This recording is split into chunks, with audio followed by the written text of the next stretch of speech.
once knew a nigga whose real name was William. His primary concern was making $1 million, being the illest hustler that the world ever seen. He used to fuck movie stars and sniff coke in his dreams. A corrupted young mind at the age of 13. Nigga never had a father and his mom was a fiend. She put the pipe down, but for every year she was sober, her son's heart simultaneously grew colder. He started hanging out, selling bags in the projects, checking the young chicks looking for hit and run prospects. He was fascinated by material objects, but he understood money never bought respect. He built a reputation cause he could hustle and steal, but got locked once and didn't hesitate to squeal. So criminals he chilled with didn't think he was real. You see, me and niggas like this have never been equal. I don't project my insecurities on other people. He fiended for props like addicts with pipes and needles, and so he felt he had to prove to everyone he was evil. A feeble-minded young man with infinite potential, the product of a ghetto-bred capitalistic mental. Coincidentally, dropped out of school to sell weed, dancing with the devil, smoked until his eyes would bleed. But he was sick of selling trees and gave in to his greed.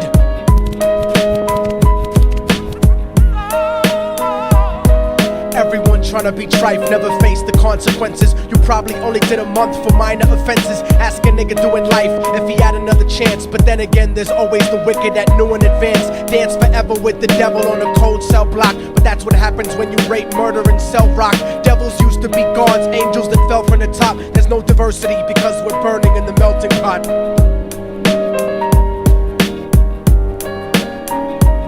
So Billy started robbing niggas, anything he could do to get his respect back in the eyes of his crew. Starting fights over little shit up on the block. Stepped up to selling mothers and brothers to crack rock. Working overtime, making money for the crack spot. Hit the jackpot and wanted to move up to cocaine, fulfilling the Scarface fantasy stuck in his brain. Tired of the block niggas treating him the same.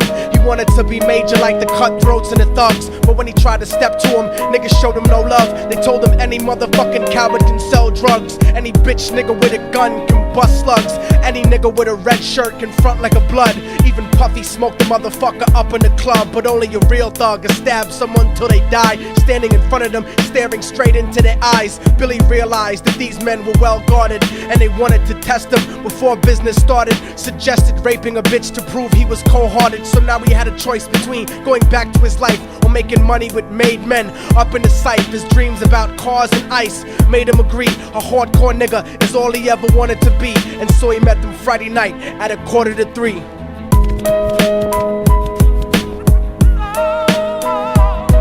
Everyone tryna be trife, never face the consequences. You probably only did a month for minor offenses. Ask a nigga doing life if he had another chance. But then again, there's always the wicked that knew in advance. Dance forever with the devil on a cold cell block. But that's what happens when you rape, murder, and sell rock.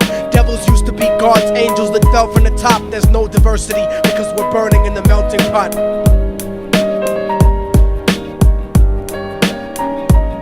They drove around the project slow while it was raining, smoking blunts, drinking and joking for entertainment, until they saw a woman on the street walking alone, 3 in the morning, coming back from work on her way home. And so they quietly got out the car and followed her. Walking through the projects, the darkness swallowed her. They wrapped her shirt around their head and knocked her onto the floor. This is it, kid, now you got your chance to be raw. So Billy yoked her up and grabbed the chick by the hair and dragged her into a lobby that had nobody there. She struggled hard, but they forced her to go up the stairs. They got to the roof and then held her down on the ground, screaming, "Shut the fuck up and stop moving around." The shirt covered her face, but she screamed and clawed. So Billy stomped on the bitch till he broke in her jaw. Them dirty bastards knew exactly what they were doing. They kicked her until they cracked her ribs.